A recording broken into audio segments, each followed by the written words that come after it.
La Bible ne prévoit pas que le désordre dans les pays s'arrête seul. La Bible ne prévoit pas, la parole de Dieu n'a pas prévu que les homosexuels diminuent en nombre seul. La Bible n'a pas prévu que le diable dans ce pays se calme. Ce que la Bible a prévu, ce que la parole de Dieu a annoncé, c'est que nous, les chrétiens, nous, les enfants de Dieu, nous qui avons été païens, nous qui avons été sauvés, nous qui avons reçu le Saint-Esprit, nous qui sommes fils et filles de Dieu, nous puissions sauver les nations. La Bible dit, allez faire de toutes les nations des disciples. La Bible ne nous envoie pas nous asseoir dans les églises.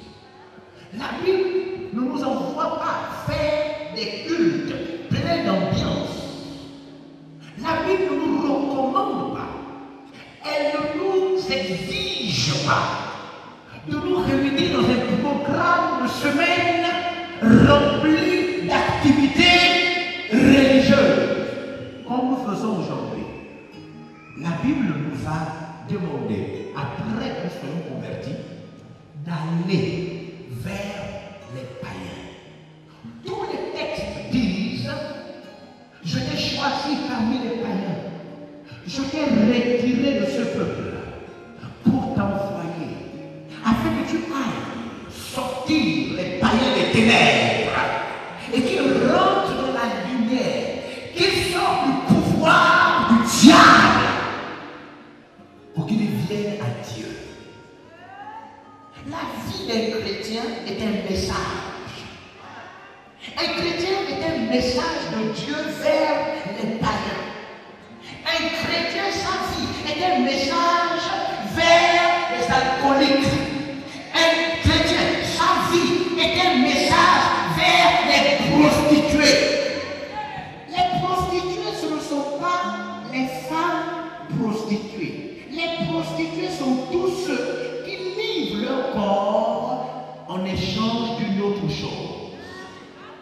Nous avons des prostituées dans tous les niveaux de la République, parce que nous avons des gens qui livrent, qui sacrifient, qui offrent leur dignité.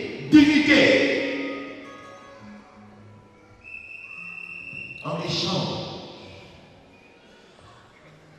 Les chrétiens ne sont pas des croyants qui sont là.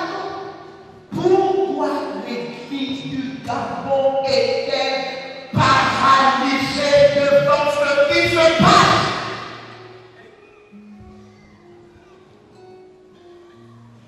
Pourquoi? Pourquoi? Les catholiques, l'église évangélique, l'Alliance chrétienne missionnaire du Gabon, l'église de Bethanie, l'église de Pentecôte, toutes les églises, feu de l'Éternel, même surtout les grosses blobs là, qui sont les célestes. Pourquoi? Pourquoi les chrétiens sont-ils dans le silence? Les familles sont endeuillées. Le pays se gaspille. Les secteurs d'activité sont à terre. Le monde sanitaire, les gens ne peuvent plus se soigner. L'éducation, les enfants vont de grève en grève. Ils font des faux examens. Pourquoi? Qui représente Dieu dans une nation? Qui parle de la part de Dieu dans un pays? Qui sont les païens? Qui attirent la grâce miraculeuse de Dieu? L'Église. C'est pas vrai? Mesdames et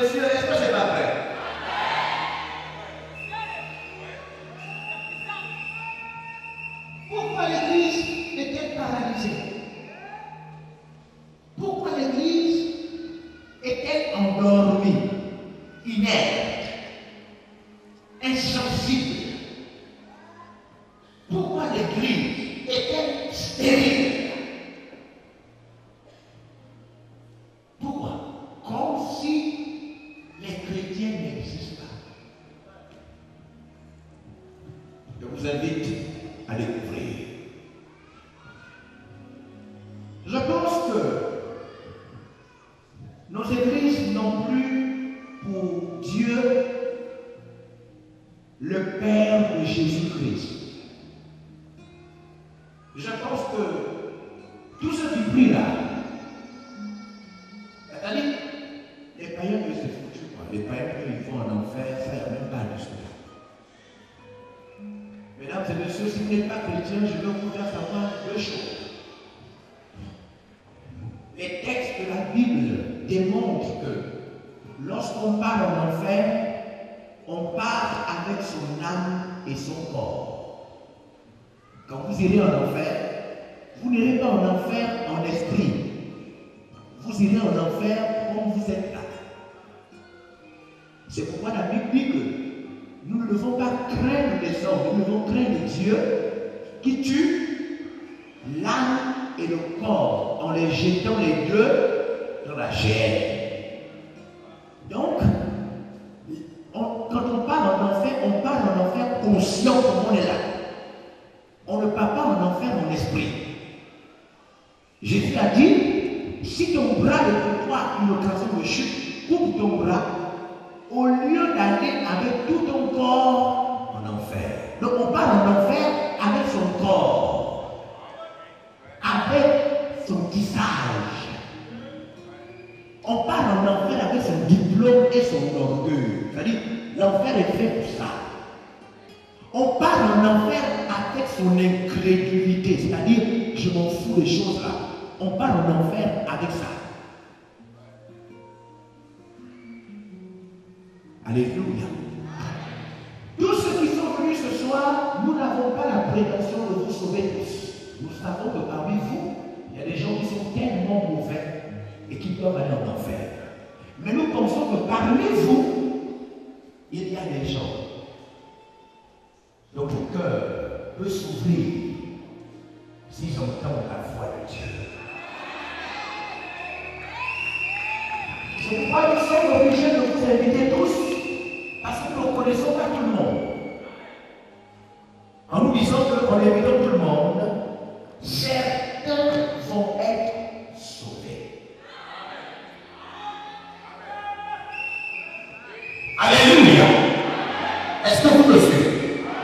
Maintenant, dans les gens que nous invitons là, beaucoup prient dans les églises. Beaucoup. Qui nous dirige? Nous, églises. Les musulmans sont en train de prendre le pays. Ils rentrent par des portes qu'on ne connaît pas. Les mosquées sont en train de remonter. À chaque fois que l'islam a pris le contrôle d'un pays, le terrorisme aussi est rentré. L'islam, même les Gabonais, pourquoi les Gabonais sont comme ça? Même les Gabonais, pourquoi les Gabonais sont comme ça? Toi, tu vas aller à l'islam pour chercher toi, Gabonais. Toi, tu connais l'islam? Toi, tu connais l'islam? Vous voyez? Le Gabonais il suit les autres.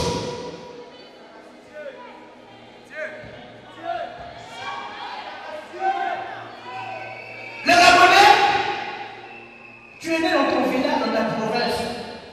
Tu deviens officiel. Donc tu connais la grosse croix. Demain ici, nous allons expliquer la grosse croix. Nous allons expliquer la grosse croix comme tu n'as jamais entendu. Comme tu n'as jamais entendu. Qui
les protestants, regardez.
Ce qui m'est venu en faisant mes recherches, c'est que j'ai d'abord vu ces manifestations. Comment chacun d'entre nous va être instrumentalisé par une force qui ne dit pas son nom. J'ai donc réuni toutes ces manifestations et j'ai pris les premières lettres de chacune de ces manifestations qui empêchent aux chrétiens et aux églises de répondre aux défis de Dieu. Quand j'ai pris les premières lettres de chacune de ces manifestations, et dès que je les ai collées ensemble, voici ce que j'ai reçu. Tec mortas. Le Dieu des églises stériles. Le Dieu des églises en rivalité et en concurrence. Le Dieu des églises sédentaires. Des églises de surplace, avec leurs pasteurs.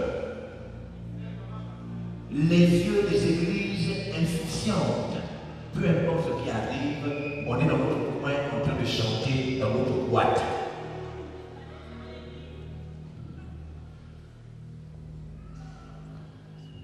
J'ai donc réuni ça, ces lettres, et ça m'a donné ça. Et j'ai vu que dans notre Bible, Satan a apparu à des temps différents sous des identités différentes. À un moment, Israël a été conduit et influencé par un Dieu qu'on appelait Baal. Quelque temps après, Israël était en adoré un Dieu qu'on appelait Moloch. Et dans 2 Corinthiens chapitre 6, on nous demande de ne pas plonger dans l'adoration d'un Dieu qu'on appelle Bélial. Tous ces noms-là, c'était des manifestations de Satan sous une forme. Et à chaque fois, dans la Bible, on trouve Israël à un moment en train de quitter le Dieu créateur pour se mettre sous le contrôle et les pratiques d'un Dieu qui porte un nom. Vous me suivez? Je pense que le temps dans lequel nous sommes sous le contrôle non plus de Balaam ou encore de Baal, non de Moloch, mais plutôt de tête mortache. Le Dieu qui fait dormir les saints. Le Dieu du mabulisme religieux.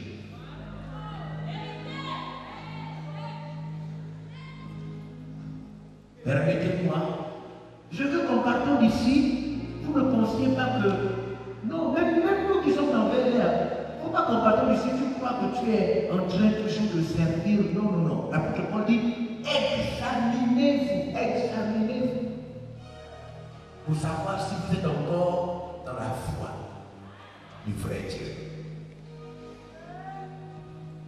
Regardez, il a 10 visages. J'ai essayé donc de développer chacun de ces visages, c'est-à-dire comment il se manifeste. On ne s'en rend même pas compte. Comment il se manifeste. La première lettre de cet acronyme, la première lettre, c'est quoi? T. Je vous ai dit que c'est l'ensemble de plusieurs manifestations et j'ai pris les premières lettres. Et quand je les ai collées, c'est ce que ça va donner. Vous pouvez croire que vous êtes encore un chrétien, alors qu'en réalité, vous êtes un démocratien. Vous êtes un démocratien, mais vous n'êtes plus un chrétien. Et vous allez voir. C'est pourquoi vous voyez qu'on a tous des noms. On a des noms en telle église. On crie, on crie, on crie. 1 million, si on compte plus, 2 millions, plus avec les résidents, au plus 2 millions. Des églises en milliers dans tous les carrefours, église de feu, église de ceci, église de cela, église de miracle, de délivrance et de pouvoir, église de, rien du tout, rien.